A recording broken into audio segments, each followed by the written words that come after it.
ఆత్మసాక్షి వాస్తవానికి exit poll అంటే సాయంత్రం 6 తర్వాత ఎలక్షన్ పూర్తయిపోయాక ఇంకో 2, 3 గంటల పాటు అన్నిటిని సమీక్షించుకుని ఎగ్జిట్ పోల్ రిజల్ట్స్ ఇవ్వాలి. బట్ ఇప్పుడు మీడియా సంస్థలన్నీ అత్యుత్సాహం ప్రదర్శించి మధ్యాహ్నం 1 గంట దాకా చేసినవి ఇస్తున్నాయి కదా! అట్లాగే ఇప్పుడు 3 గంటలు, 4 గంటలకే వీళ్ళ ఎగ్జిట్ పోల్స్ వచ్చేసినాయి. వీళ్ళ ఎగ్జిట్ పోల్ అంటే ఇందులో పోటీలు పడే ఉత్సాహం కొద్ది కదా! దాంట్లో వీళ్ళ ప్రొజెక్షన్ చూసుకుంటే ఒక్కొక్క రాష్ట్రానికి సంబంధించినటువంటిది. కేరళ చూసుకుంటే యూడీఎఫ్‌కి 41.5% ఓట్లొస్తాయని, ఎల్డీఎఫ్‌కి 39.5% ఓట్లొస్తాయని అంచనా వేశారు. బీజేపీకి 15% ఓట్లొస్తాయని, ఇతరులకి 4% వస్తాయని.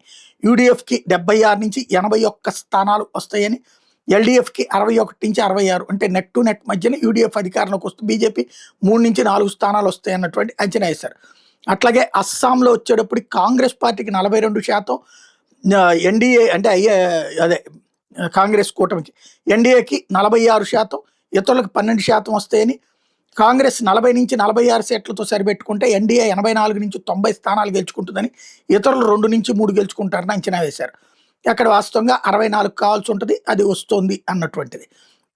అదే సందర్భంలో తమిళనాడుకి సంబంధించి వచ్చేటప్పటికి డిఎంకేకి 40-41%, ఏఐఏడిఎంకేకి 37-38%, టీవీకేకి 15-16%, ఎన్టీకేకి 5-6%, ఇతరులకు 3-4% వస్తాయని, డిఎంకే చివరికి ప్రభుత్వాన్ని మళ్ళీ ఫామ్ చేస్తూ 131-141 సీట్లు వస్తాయని, ఏఐఏడిఎంకే 84-90 సీట్లు వస్తాయని, ప్రతిపక్షానికే పరిమితం అవుతుందని, టీవీకేకి 4-8, ఎన్టీకేకి 0-1, ఇతరులు 0 అన్నటువంటిది అంచనా వేశారు. అట్లాగే వెస్ట్ బెంగాల్ వచ్చేటప్పటికి తృణమూల్ కాంగ్రెస్కి 46%, బీజేపీకి 42%, కాంగ్రెస్ పార్టీకి 3.75%, సిపిఎంకి 3%, ఇతరులు 5.25%. తద్వారా టీఎంసీ మళ్ళీ గెలుస్తుంది. 170-190 స్థానాలు, బీజేపీ 120-130 స్థానాలు, కాంగ్రెస్ 1-4, సిపిఎం 0-2, ఇతరులు 1-5 అన్నటువంటిది అంచనా వేసుకొచ్చారు.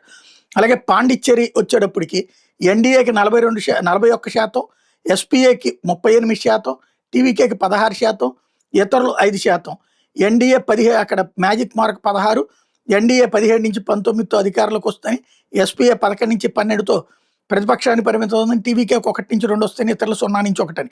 అంటే క్రిందటిసారి బీజేపీ ఎన్డీఏ గెలిచినటువంటి 2 అస్సాము, పాండిచ్చేరి మళ్ళీ వాళ్లే గెలుస్తారని, కమ్యూనిస్టులు గెలిచినటువంటి వరుసగా 2 సార్లు గెలిచిన కేరళని కాంగ్రెస్ గెలుచుకుంటుందని, తృణమూలు, డిఎంకే మళ్ళీ అధికారంలోకి వస్తారన్నది వీళ్ళ అంచనాగా ఉంది.